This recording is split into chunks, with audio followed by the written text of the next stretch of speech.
The views and opinions expressed in this podcast are those of the host and guests and do not necessarily reflect the official policy or position of M.A.P.S Media or its affiliates. This content is provided for informational and entertainment purposes only and should not be construed as professional advice, political endorsements, or the official stance of any organization mentioned. Basically, we talk shit. You listen, and M.A.P.S Media stays drama-free. And this podcast is not for children, because we cuss. Let's get it. Yo, it's time to rise, make your choice. We vote to amplify your voice. We vote to breaking through. Every voice matters, yes, you. Yes, we can. Immigration has been a hot topic in American elections for decades. But let's be real. Trump didn't just talk about immigration, he weaponized it. They come from mental institutions and insane asylums. How many times have you heard? And they're terrorists. They're terrorists. They're terrorists at the highest level. We have some of the greatest terrorists in the world in our country right now. We have no idea where they are. We have no idea anything about them. They could be in Iowa. They could be in Idaho. They could be here. Because every border is right now running around every state. Every state is a border town. Every state is a border state. Since 2016, his entire brand has leaned on demonizing immigrants. We all remember, build the wall, bad hombres, rapists. They grab women, put tape over their mouth, come through our border. Build that wall, build that wall, build that wall, build that wall. And in 2024, that rhetoric didn't slow down. If anything, it got louder. But this time, it shifted voters in a big way. Now in 2025, Trump's back in office, and it's all happening again, but worse. This past week in Los Angeles, ICE agents started targeting immigrant workers at job sites, schools, and even community centers. We're talking early morning roundups, parents arrested while dropping their kids off at school, workers being taken mid-shift. New video of federal agents making a possible immigration apprehension this week outside Los Angeles. She was on her way to work, and the first thing I heard was, "What part of Mexico are you from?" But very aggressively in Spanish. And I knew something was wrong, so I proceeded to record. What is she doing, heading to work?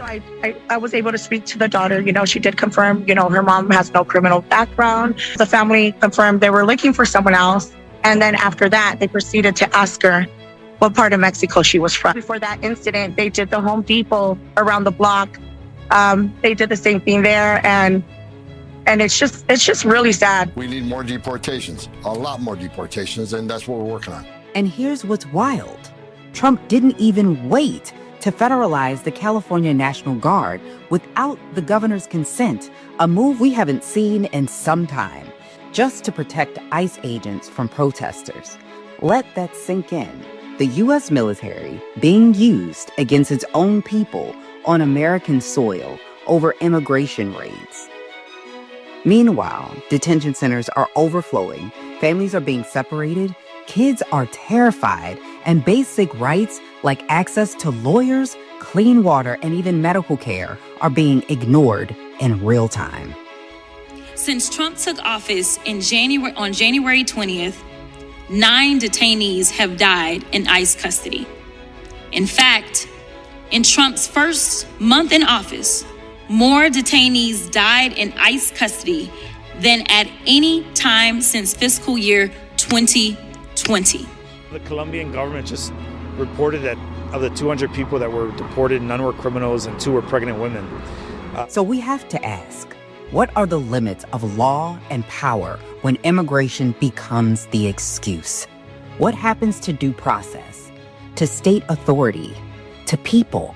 We Vote Too, the podcast where your voice is your vote and your vote is your power. I'm your host, Lisa Winnie, and today we're digging into one of the most urgent human rights issues in America right now, which is immigration and deportation. Joining us for this conversation is someone doing powerful work at the intersection of law and human rights. and Policy. Yannick Gil, the Senior Counsel of Refugee Advocacy at Human Rights. Yannick leads congressional and administrative efforts to ensure the U.S. protects the rights of refugees, asylum seekers, and those in the immigration system, both here and abroad. He serves in Congress as a legislative director to Representative, or has served as a legislative director to Representative Summer Lee and legislative counsel to Representative Madeline Dean. He has worked with institutions like the United Nations, the Organization of American States, and USAID. Yannick's work centers on migration, race, democracy, and international law. And today he's here to help us break down what's happening on the ground and what we can do about it. Thank you so much for joining me today. No, the pleasure really is mine. I can't wait to get the conversation started. We absolutely have to, because as of right now, there's so much happening in the news where it feels like there's a bombardment. There's nothing that really can be done. People's rights are being stripped away. And a lot of people like myself, who was born here in the US, may not be as familiar with a lot of the terminology that's happening. So or they're hearing. So I want to explain that. I want to start with the basics. So when it comes to immigration, we're hearing a lot of different terms interchangeably. I want to explain what's the difference between a refugee and an asylum seeker and someone who is protected by DACA and someone here on a visa. Can you break that all down so that we can kind of explain, when we're talking about this, we can actually speak about it in a way that explains the difference of each? Absolutely. And it's not just a feeling. A lot of this has been done intentionally. They're trying to make sure that they have created a system where there are us and them. So regardless of whether or not someone has an actual legal status in this country, like a refugee, like someone with DACA, they're being implicated with this language around a perpetual state of invasion, which is not happening and completely disregards this country's history, which has always had a rich population of immigrants. So to break things down, let's start in the order that you laid them out. A refugee is a legal status, both under international law and domestic law, and it's quite simple. When someone has been forced to flee from their country of origin, the country that they've known and loved and wanted to stay in, for particular reasons, they are allowed, again, ratified under U.S. law, they are allowed to seek refuge in another country.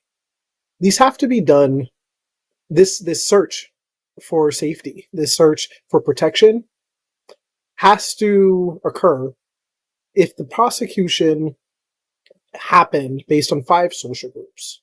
1, on the basis of race. 2, religion. 3, nationality. 4, political opinion. And 5, a bit of a catch-all, membership in a particular social group. If you meet that legal standard for being persecuted for those particular reasons, then you can be, you can achieve the legal status of refugee. Asylum seeker, on the other hand, is a person who has left their country in search for that protection. So an asylum seeker can become a refugee after going through the legal process. But the moment you've been threatened, say a Mexican lesbian who also practices a faith outside of Catholicism and is persecuted by her community in a way that the Mexican government is unable to protect her. If she's trying to leave that country, leaving Mexico, immediately she has established the title of asylum seeker. She's leaving that country because of that fear. She's not yet a refugee because that is to be determined by the receiving country's laws. In contrast, DACA is a temporary legal status that was established in our courts after many, many cases of litigation that are ongoing, unfortunately, initially started under the Obama administration. And that was for childhood arrivals. Folks that didn't make any sort of decision themselves. They came here as children, many of them not even recognizing that they weren't born in the United States. They attended our schools. They work alongside us. They're our neighbors. DACA recipients, at this point, because it's been so long, are adults with their own American kids. Many of them have their own American spouses and are living among us after always being among us. The fact that their status is still within the hands of the courts is really a disservice and doesn't really speak to the integral impact that the folks with that status have had in our communities. And last but not least are visas. Now, visas come in many different shapes and forms. You may have seen some visas. If you're a fan of 90 Day Fiancé, you may have heard of the K visa. There's many other types outside of the marriage context. There's visas for students who are coming here to study. There's seasonal worker visas for folks that come and do, say, agricultural work or construction work. There's also visas for folks that have special talents in particular projects, like actresses or models. So it really just depends. And the danger, as you alluded to, with conflating all of these different terms, is that it doesn't speak to the different lived experiences, more importantly, the humanity of the different people with these different statuses. Yes. And I think that there is, like you also mentioned this, there is an effort for this administration or from this administration to say that we are under attack, we are being invaded. And it's very clear that a lot of people don't understand how a lot of people who have migrated here contribute to, they pay taxes, because there's a lot of people that are just finding this out. They're like, I did not know that. And they don't get any of the benefits of actually paying into our system that they cannot benefit from. Am I right? Is it true that they are very much, because they contribute a large portion, if I'm not mistaken, to our taxes that we we actually collect? Lisa, it's one of the worst myths that I hear, and that should be a series on its own of just debunking some of the harmful rhetoric and intentional disinformation exposed by this by this administration and by, quite frankly, just folks with an ignorance of what immigration looks like. You have to understand, beyond our formal taxation, beyond us all having to file our taxes every year, immigrants live among us. There isn't a look to immigrants, as we're seeing in the headlines today, where ICE continues to not just detain, but attempt to deport U.S. citizens. But to your point specifically with taxes, beyond the fact that many migrants, regardless of their legal status, do file taxes, most importantly, they spend. Many of our communities have immigrants, migrants, the children of immigrants, who are shopping right next to you at Walmart, Target, Ross, and the like. So not only is there that formal taxation, but there's the informal taxation that, as you put it, they're not benefiting from in that same way, as far as receiving some of the other benefits that we as taxpayers get, whether it be unemployment protection, SNAP benefits, or WIC. Those things, although migrants are contributing towards it, they don't have access to it. This is one of the many disparities that exist depending on nationality and citizenship. Yeah, because I remember there was a story of a woman who migrated here. I don't remember. I believe it was in South America. And she was like in her 70s and she could not, even though she had been here for many years, get Social Security. Like she wasn't eligible for it. So Exactly. there's a lot of stories like that. So I want people to also, when they're thinking about people, like they are people that regardless of your status, whether you are undocumented, you are a refugee, they are people who are contributing to the American way of life, and they're absolutely our neighbors, our friends. And you may not know someone's status if you don't ask, like if you may not know. So we know these people. They're definitely in our community, and we're seeing on television that this administration is going after people. And I don't know, this may be my own ignorance as someone who is, like I said, an American citizen, the actual pathway that someone would need, because this has been a continuous conversation of people, well, if they just come here the right way, you just need to come here the right way. But I want you to explain to people, what is that pathway? Like, what should it look like in an ideal situation? And then two, what are the differences now that the Trump administration has come in and pretty much turned things on its head? So it is hard to answer the right way question without sounding hyper legal. So I'm going to skirt it in part by saying it really depends. So as I talked about earlier in the show, if you are coming here to pursue love with a K visa, there is a completely different timeline and requirement as to what that looks like, as opposed to someone that initially came in with, say, a student visa, who then worked really hard, got the grades, got the job offer, and now has to adjust their status. That's a completely different timeline from someone who is dealing with a crisis, a war, famine, the like, and has family in the United States, tries to come to seek asylum, which is allowed under international law, let me remind you, and then obtains refugee status through those channels. All of these different pathways exist under the Immigration and Nationality Act legally in the United States. And it really just depends on the specific facts and patterns within the case. But what has changed is an attack on those same legal pathways under the Trump administration. Yes. Is the INA, the Immigration and Nationality Act, outdated? Absolutely. Are we in need of massive immigration reform? Indisputably. But what President Donald Trump is doing isn't immigration reform, isn't helping migrants that are here to change their status. What he is doing is injecting fear, disinformation, and confusion into an already crumbling immigration system. What has that looked like? Revocation of sensitive sites. Never before in U.S. history has immigration enforcement showed up at churches, preschools, restaurants, and the like. These were sensitive zones, sensitive locations, even under some previous administrations that may have not been the best with immigration policy. I talk about fear because in actuality, in actual practical steps, these policies that this administration is trying to obtain, trying to push on to the American people, are not constitutional.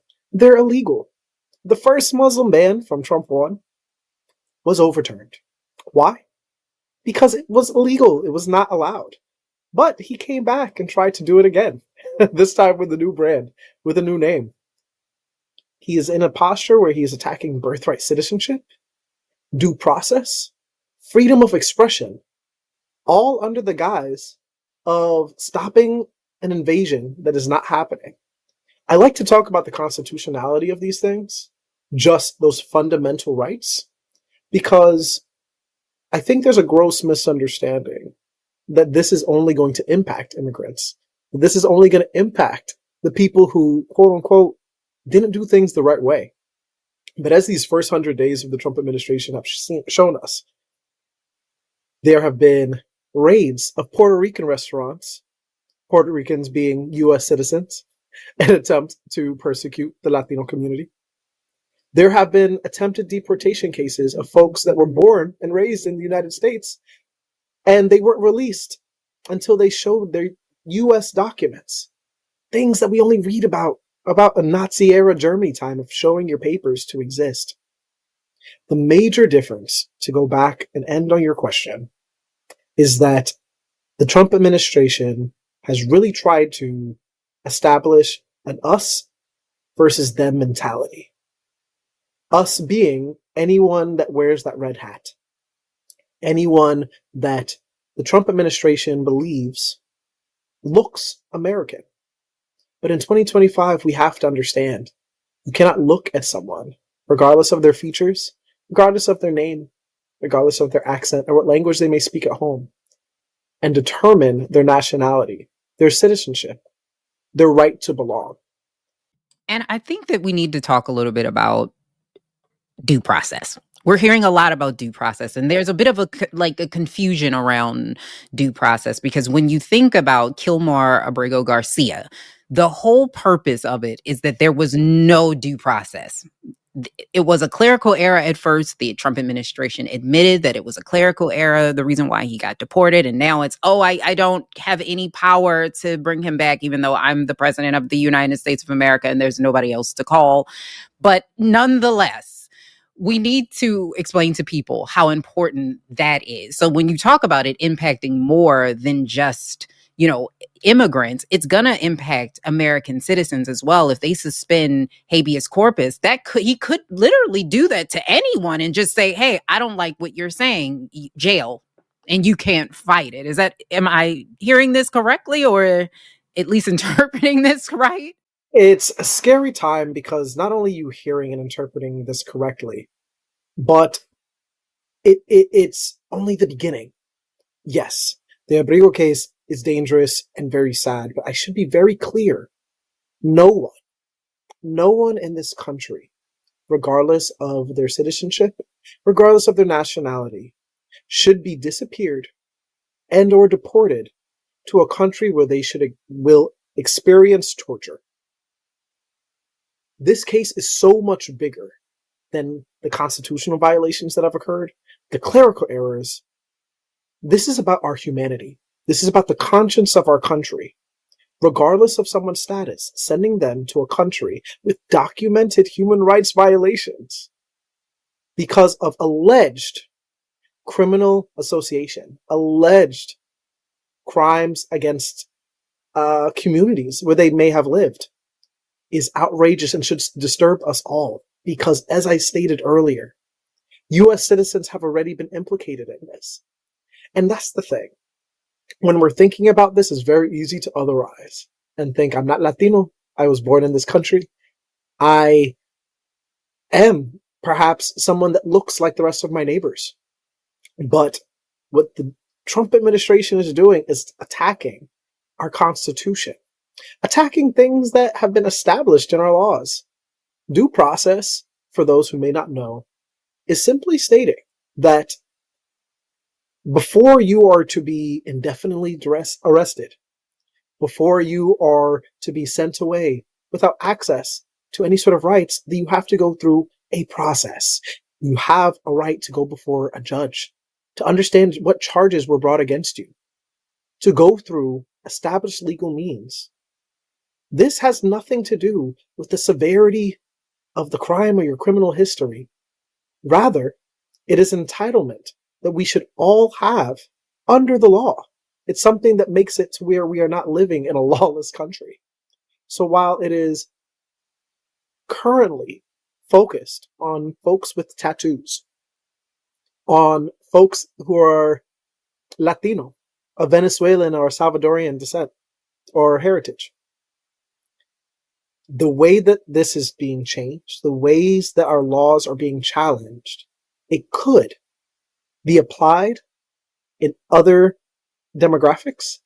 It could be applied to subject U.S. citizens charged or alleged to be associated with certain groups or certain crimes to indefinite detention, to being shipped away to a foreign land where they perhaps don't speak the language, awaiting a trial. And as you pointed out, it leaves you in a limbo of who really is in charge of these detainees. President Bukele is saying, I can't send these folks back to the United States. President Donald Trump is looking at, again, alleged criminals that, again, have not been charged. Some of them without criminal records in either country that they've ever lived, saying that there's nothing that I can do. This is a terrifying legal situation that will go beyond its current impact of targeting the Latino community unless we stand up, fight back, and demand justice for these individuals. And we absolutely have to. And we're seeing ICE all around. So ICE has been out in the streets. I'm in Maryland. We've seen things happen here in my state. And besides ICE being like a backdrop for Kristi Noem to take a photo op, they actually are out here terrorizing people at this point. I want to explain to people, what is ICE actually allowed to do? Where does their authority begin and end? Because it seems like just in what I'm looking at. They can break people's windows. They don't really have warrants. Like, it seems like they don't have any limit on their power. Like, where is the limits? Like, what are they actually allowed to do? ICE has the ability to ask your citizenship status. ICE has the ability to enforce a warrant signed by a judge with your name on it. But in 2025, under President Donald Trump, their power, their reach, their intimidation tactics have been limitless. As I stated earlier, they're showing up at churches, showing up at schools, playgrounds, hospitals, in search of, again, alleged undocumented individuals, demanding that they show their papers. This is a terrifying situation. In Washington, D.C., Human Rights First has heard claims of nannies, mothers, parents hiding their kids, plazas where in the beautiful sunny days and streets of Washington, D.C., where you normally would see packed streets, it almost looks like the pandemic. People are scared. People are terrified, which is exactly what President Donald Trump has been trying to do with these ICE raids, sending them to places without warrants, breaking windows, showing up in the backs of restaurants, and it's why we have to fight back. Fortunately, in Washington, D.C., we've heard of restaurant owners, principals, teachers asking, do you have a warrant? Hearing from pastors saying, show me this warrant before you just show up at our church. The idea of safety zones was to make sure that society was able to continue. We have to understand that immigration law is not criminal law. Someone here without documents, someone here with an irregular status, does not make them a criminal under U.S. law. It makes them out of status. Statuses, immigration statuses, can be changed. They can be what we call adjusted. However, the militarization of ICE under Secretary Noem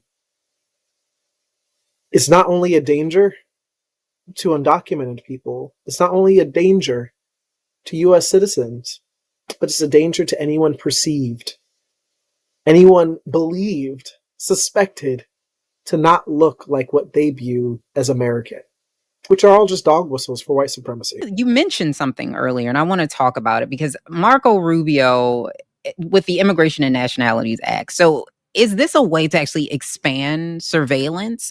So we have to first think through what are the goals of this administration. I think one of the missteps that a lot of folks are giving the Trump administration is this benefit of the doubt. That despite what he said during his first administration, despite what he said during the campaign trail for the second administration, that somehow there'll be some level of altruism, some level of assistance giving to people that he's grouped together as rapists and murderers, people that he have called and referred to as part of an invasion. There is a high level of skepticism that everyone should have when it comes to engaging with the administration beyond this registration writ large. What is really important, if you have any sort of pause, any sort of concerns regarding your status or how to engage with the U.S. government, particularly under the Trump administration, is to find a qualified immigration lawyer to review your status and your case. Unfortunately, the skepticism is well warranted. The U.S. government is not only behaving in unprecedented ways, attacking citizens and non-citizens alike, but we're also seeing situations where our own laws are being violated. Our Constitution, not just our right to habeas corpus, due process, but mere freedom of expression has caused folks to be targeted and attacked. Folks to lose their jobs. As I mentioned, to remove themselves from the streets to avoid ICE raids. If there are any concerns regarding specific immigration matters, what would be important is to A, look and see what know your rights resources are available online, but also B, contact immigration attorneys to get specifics around your case and what would be most helpful within your jurisdiction. Very important information, especially as they're trying to like expand surveillance, control speech, and take people's rights away. And again, this is not just this is impacting us all. Everyone will be impacted by this. And I want to talk about something that came up. I don't know if you've ever seen the show, but there's a show on HBO that actually was made by Amir, and he's a comedian. He's a Palestinian, and he was talking about in this show about statelessness. A lot of people don't know that that is actually a thing where you can actually, by definition, be stateless, where there is no place for you to really go. Can we explain this? Because this is something I guess that should have been probably talked about more in the beginning about what that actually means for someone to be stateless. Like you don't have a country that will accept you, because right now they're trying to deport people, but the countries are not always taking them back, the citizens back. And then essentially you become without a country. The show is brilliant. Just shout out to Mo and everyone at Netflix for doing that. Not a paid endorsement, but the fact that we're talking about this as Americans is so important. Statelessness is a simple concept, but it has a massive impact.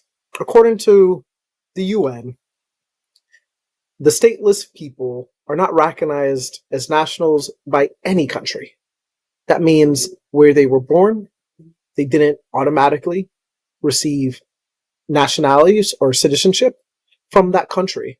And the nationality or citizenship of their parents didn't automatically make its way over to said child or person.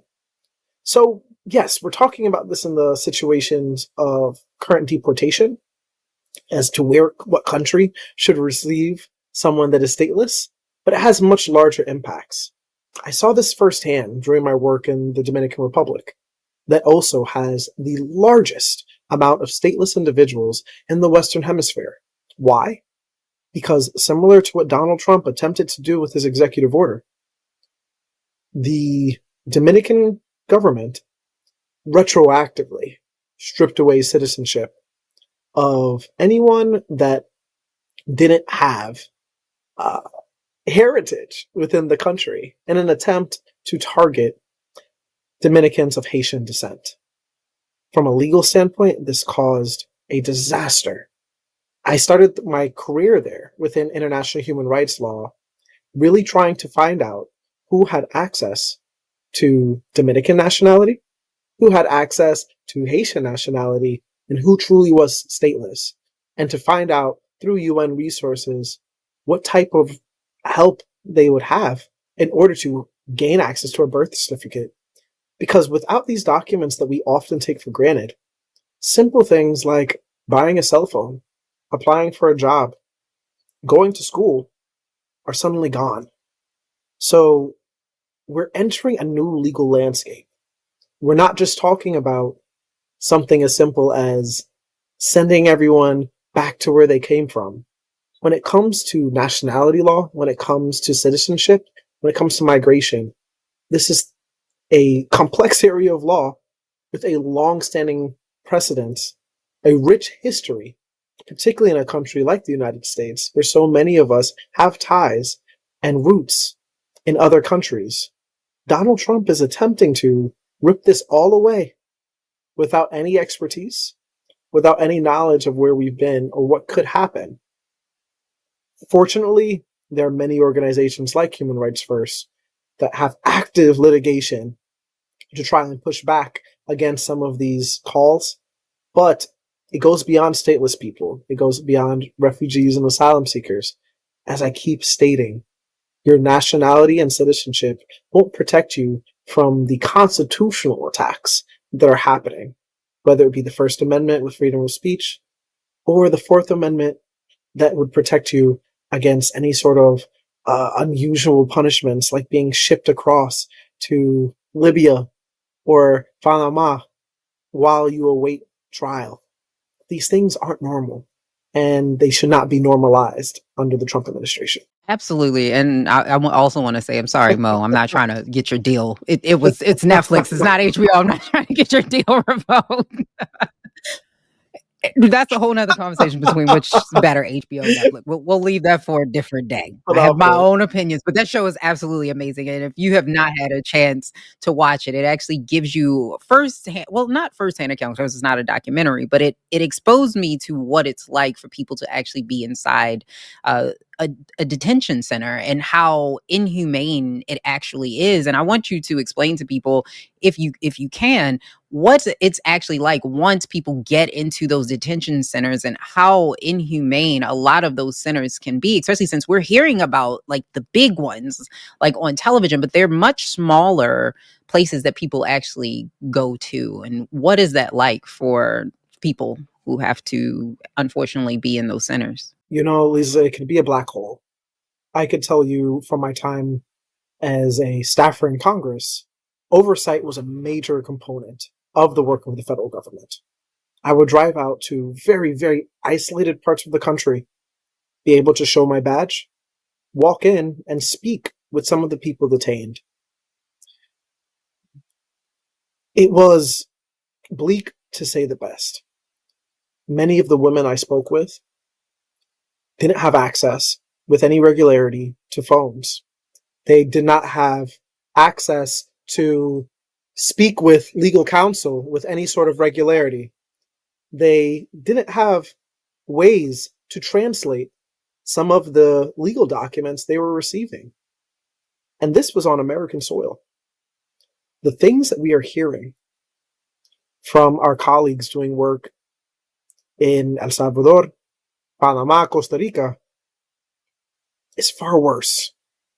We're hearing a lack of access to counsel, no translated documentation. We're hearing situations and allegations of abuse, of torture. You may have seen some of the photos of grown men crying, shaved heads, asking for help, asking for someone to intervene. You have to remember, these people have not yet received charges. Many of them were picked up under the darkness of night and shipped to a country that they've never been in. When it comes to immigration detention, we are seeing things that we haven't seen before. I can say that at Human Rights First, we've made multiple requests to try and visit detentions, to speak and see and observe what really is happening. But unfortunately, thus far, as of May of this year, our requests have been denied.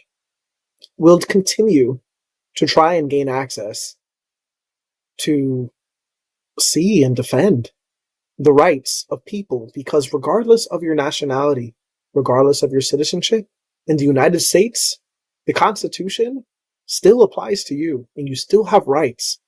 And as I keep stating, part of that is due process. It is illegal to hold people indefinitely without charges. And while the conditions really depend detention to detention, what I can say is that procedurally, what we are seeing the Trump administration do surrounding these deportations, of course, these disappearances, but even the treatment of migrants in detention now is giving us great alarm. Yeah, and I think this has been happening for a while with immigration, because a couple of years ago, it was children in cages again. So this is something that has been happening for years and years and years, the very inhumane treatment of people. I want to talk a little bit about advocacy and what we can do. But before we can get there, we do need to mention. So the New Jersey mayor was arrested. Peaceful. They were peacefully protesting outside of an ICE detention center, and he was arrested for trespassing. So now they're using these very, very small infractions to arrest people or detain people. What would you recommend for people on the outside that are trying to help? It's like, are there things that we should stay away from when we are trying to, I wouldn't say it, maybe not intervene is maybe not the right word, but trying to stand up for people's rights and things that we should be aware of as well? I'll be I'll be quite frank with you. Civil resistance at this time is an amazing tool. I was so excited to see my frat brother, a black man, speaking up about these issues because quite often they're only being talked about with Latinos. However, as you're aware, immigrants come from all across the world to include Africa and the continent.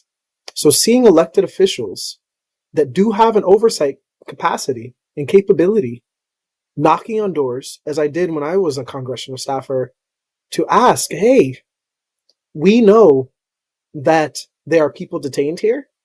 We know that this situation doesn't seem right. We want to schedule time to see the conditions of the beds, the conditions of the doctors' offices, should there be issues. Do they have access to counsel? Now, while I don't have all of the facts of what has happened to the mayor, outside of the fact that he was charged with trespass, it should raise an eyebrow. And when we talk about advocacy, the first step is taking that headline, taking that raised eyebrow, that thing in your gut that says, that sounds crazy. This doesn't seem right. And calling it out. That could be something as simple as a thread or a tweet. It could be a conversation at dinner. But we have to care. We can't ignore the human rights violations happening on our own soil. It should scare all of us that an elected official, multiple, there were members of Congress with him, were threatened with arrest for attempting to inquire what was happening in a federal facility, in a federal building. So when it comes to what our listeners should be thinking about, if they do care, contact your congressman. I spent so much time in the halls of Congress, banging on the door, trying to get folks to pay attention to what is happening. And to be fair to the members of Congress, this was all part of the Trump administration's strategy. Let's destroy U.S. aid while we attack the Department of Education, while we attacked Medicaid, and all the while, we'll attack the migrants. People are spread thin, but we can't give up. We can't give up, and what the next step is not just staying informed, but yelling out, calling your member, and telling them that they have to do more to protect the rights of these migrants because their constitutional rights are stemming from the same piece of paper that our constitutional rights are coming from. And once their rights are attacked, our rights are next. This has been shown time and time again in U.S. history. This time will be no different unless we stand up and fight back. Yeah, and shout out to Newark because he was the mayor of Newark. And I also want to say, like, because we're talking about from a legislative point. So we definitely should be reaching out to our Congress people, our senators. We should be reaching out. But is there anything that local judges can do or the courts can do? Because it seems like the courts don't have any power. Maybe it's me just feeling hopeless or being very just pessimistic about things that are happening, but it seems like the courts don't have power to stop what's happening with Trump if he's not listening to their orders. As if I'm not mistaken, I believe he was ordered in order to turn a plane around and he just refused. So what can the courts do, if anything at all, at this point? This is a situation that is going to require advocacy from all angles. Yes, we are in a situation where multiple orders, not just from the Supreme Court like the one you mentioned, but many federal judges are making orders surrounding the rights of migrants that are being ignored. They're outright being ignored by this administration. You see some bold senators and members of the House of Representatives speaking out about this. We see judges being arrested, like the judge in Wisconsin, who simply was doing her job, but the Trump administration didn't believe that she was falling in line. This is a quintessential attack from an authoritarian playbook, and it should give us all pause. This is the same president that is joking about a third term, in violation of our Constitution. When it comes to what judges are doing, when it comes to what judges should do, it's analyze the rule of law without concern of who the president is. Judges have an imperative to uphold the law based on their legal expertise, based on their training, not based on the intimidation of a president. We're in a scary situation where members of Congress are fearful of the vindictive nature of a president. Citizens and non-citizens alike are under a microscope because he's shown himself to be a vengeful and vindictive president. But the three branches of government were designed with checks and balances. And while the legislative branch works closely with the executive branch, the judicial branch should be separate. It should be able to truly analyze the merits of a case under the law and come to decisions. My ask for the judicial branch would be to do just that, to not be as concerned with whether or not President Donald Trump would like this, but whether or not the law clerk reviewing your order in 2035 would be able to look at that law, look at your rationale and your opinion, and think it was legally sound. Yeah, and I also want to, lastly, I want to ask you, with all the things that are going on, and it seems like we have three branches, but it really seems like it's starting to be one branch of government. I need people to know that you have to resist. A dictator cannot dictate if people resist. However, what gives you hope? With everything that's happening now, what gives you hope? Because you see this every day. Like, this is what you do. This is your passion. You are seeing this. You are on boots on the ground.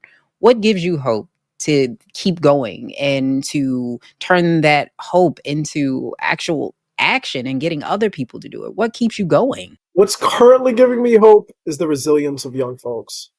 I had the privilege to lecture around some of these issues at my alma mater, Howard University, and hearing from young bison, young black folks from all across the country. And they were talking about the conflict, the war, the terrible atrocities in Gaza. They were talking about the treatment of migrants and asylum seekers in El Salvador. They were afraid of the treatment and conditions of people seeking refugee status on our border. Here in Washington, D.C., hearing young folks speaking about these issues with passion, with conviction, with a desire to learn more, keeps me hopeful that I'm not yelling into a void. It keeps me hopeful that this next generation of budding advocates will be right behind me, not just supporting me, but moving past, leading the way for the next fights to come. And it inspired me to learn more, to make sure that I was on top of my game. Because what is key to remember at this time, in the same way that President Donald Trump is attacking all of our rights within our Constitution, all of our fundamental human rights from different angles, is that we also have power. We have power in number. His popularity has never been lower. We have power in our skills and our skill sets. We have an educated populace of people ready to fight. I am hopeful, and I seek hope, and I find inspiration in the fact that I'm not alone. I'm not the sole voice in this fight. And with each conversation, with each tweet, with each lecture, with each article, even your work, we're bringing more people to the right side of history. We can't give up.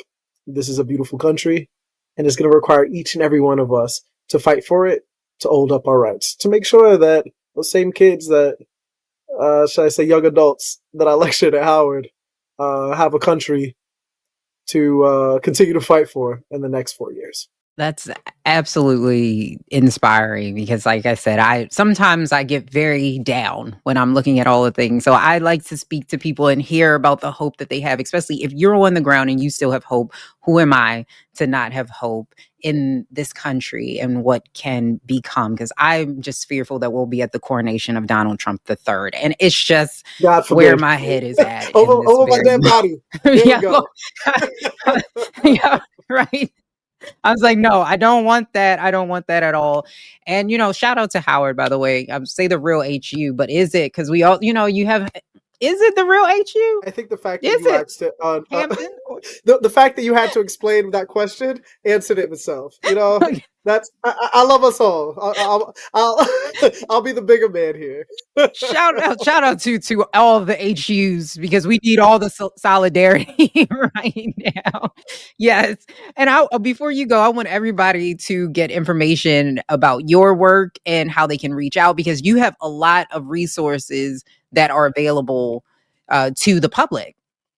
Yeah, absolutely. I'm accessible anywhere on social media looking up Yannick Gil.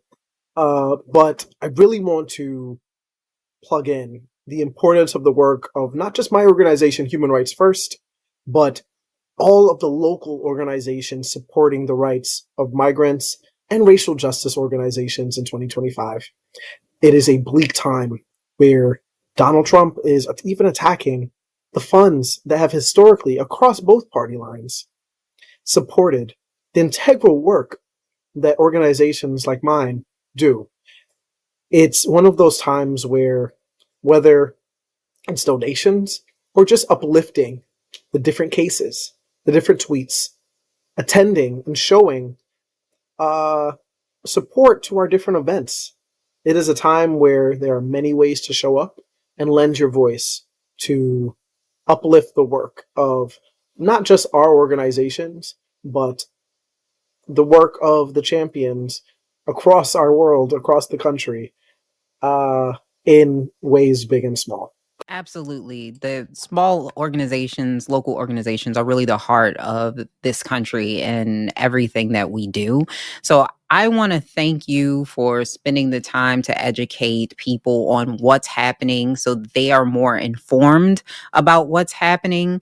And is there anything before we go that we did not hit on that you really want people to know? So while we touch base on it, I think it's really, really, really important to recognize that while a lot of these issues may seem lofty, hyper legal, sometimes really complicated and far off, that it can happen to you.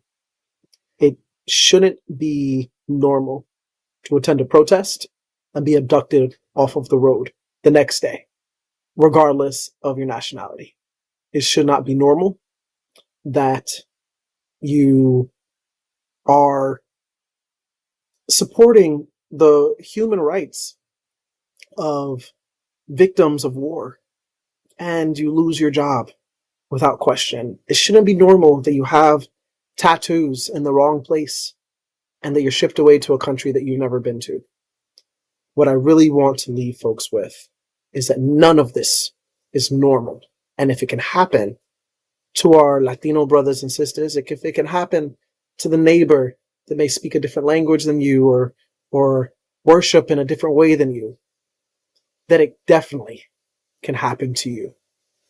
If we don't stand up now, there'll be no one to stand up for us tomorrow. Absolutely. And I want to thank you for coming on and giving us this amazing, invaluable information. Everyone should be informed. Everyone should be tapped in. Again, you have to resist.